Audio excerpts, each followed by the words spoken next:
Apakah menurutmu di semua negara turis itu tamu? Di beberapa tempat, kamu disambut. Hanya jika kamu langsung pergi. Protes grafiti berisi ancaman, kampanye anti pariwisata di tingkat pemerintah. Semua ini sudah jadi kenyataan.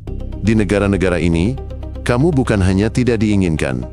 Kamu adalah simbol dunia luar yang dipaksakan, yang mengganggu kehidupan.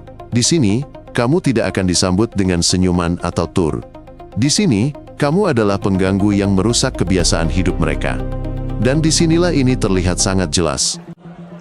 Di Barcelona, turis disambut tulisan, "Turis, pulanglah, bukan tapas." Ancaman langsung di dinding, metro, etalase toko.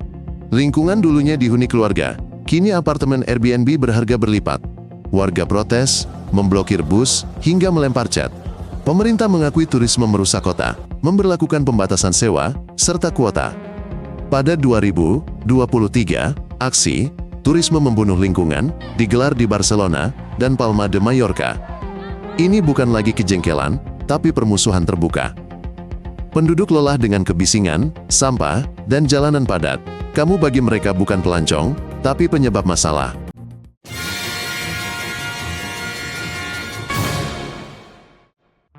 Amsterdam lelah. Pada tahun 2023, pemerintah meluncurkan kampanye resmi "Tetaplah di Tempat Asalmu" yang menargetkan turis muda yang datang demi klub malam, ganja, dan wisata seks.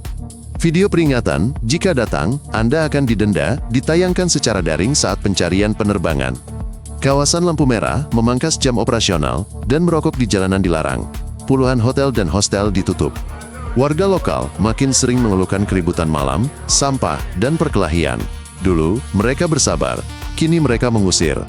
Beberapa toko memberlakukan pembatasan masuk untuk turis. Polisi meningkatkan patroli di kawasan paling populer. Pihak berwenang secara resmi mengakui, kota ini kehilangan jati dirinya, dan turis di sini bukanlah pahlawan, melainkan sumber masalah. Jepang lama bersabar, tapi Kyoto tak tahan lagi. Di distrik Gion, memotret di jalanan dilarang. Alasannya bukan perlindungan bangunan, melainkan manusia. Turis mengejar geisha, mengintip jendela, dan menyerobot pekarangan pribadi. Sekolah-sekolah mengeluh, siswa tak bisa pulang dengan tenang. Kuil-kuil bahkan ditutup sebagian, dengan tanda, dilarang foto. Turis juga mengganggu transportasi umum, mengotori stasiun, saling dorong, berperilaku bak di wahana. Di media sosial, warga Jepang makin sering menulis, saatnya menertibkan. Negara yang menjunjung kesopanan ini, tak lagi bersedia menoleransi kekasaran.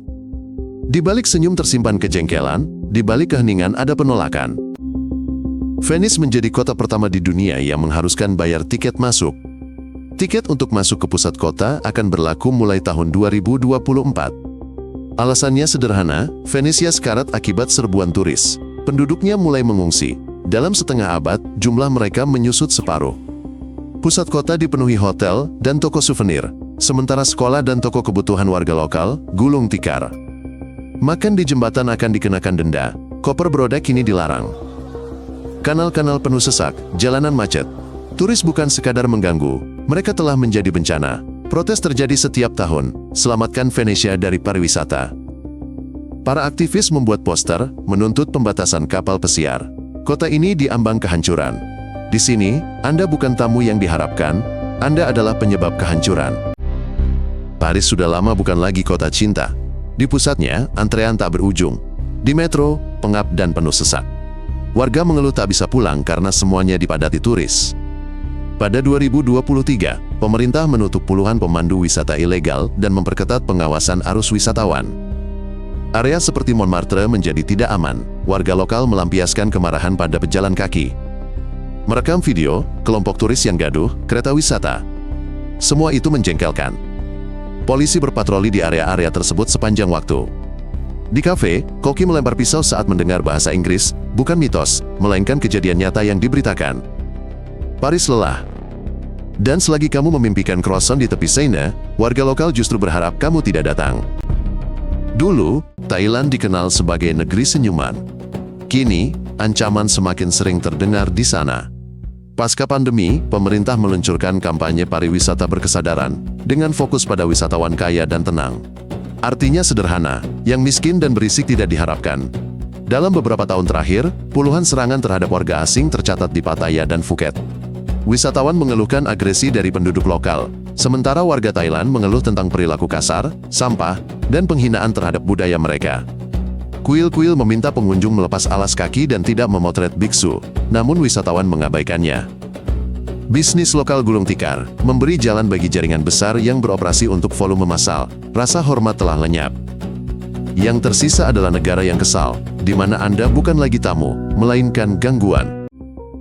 Praha kini berubah menjadi destinasi wisata alkohol. Pusat kota dipenuhi hiruk-pikuk, perkelahian, dan kerumunan turis berkostum botol bir. Pihak berwenang telah memperketat patroli, membatasi penjualan alkohol di jalanan, dan memberlakukan denda untuk tur yang bising. Para pemandu wisata mengeluhkan rombongan yang mabuk, dan tinggal di apartemen menjadi tak mungkin karena pesta tanpa henti. Penduduk pusat kota mengumpulkan petisi, menuntut penutupan hostel. Kampanye Praha bukan Disneyland semakin populer. Turis memenuhi segalanya, jembatan, taman kota, tram. Tak ada lagi yang mendengar bahasa Ceko, hanya umpatan bahasa Inggris. Anda datang untuk mengagumi arsitektur, namun kota ini dipenuhi oleh warga yang sudah muak dan tak tahan lagi. Islandia adalah negara di mana alam lebih utama dari manusia. Namun, kerumunan turis berjalan di atas lumut yang butuh puluhan tahun untuk pulih. Taman Nasional Kewalahan. Pada tahun 2023, pemerintah membahas kuota untuk kunjungan ke beberapa lokasi. Penduduk setempat mengeluh, jalanan rusak, toilet tidak cukup, sampah di mana-mana. Rumah penginapan telah menggusur para petani. Di forum-forum, semakin sering muncul postingan, biarkan pulau kami sendiri. Penduduk mulai kehilangan kesabaran, Islandia tidak sanggup menangani volume tamu. Dan jika dulu turis disambut dengan gembira di sini, kini mereka dipandang dengan cemas. Kamu ingin petualangan, sedangkan mereka ingin menjaga negaranya dari kehadiranmu. Dubrovnik menjadi korban kesuksesannya sendiri. Kota tua yang dilindungi UNESCO lebih mirip lautan manusia. Setiap hari, hingga 10.000 orang dari kapal pesiar membanjiri tempat ini. Penduduk mengeluhkan membanjirnya orang, kamera, dan sampah.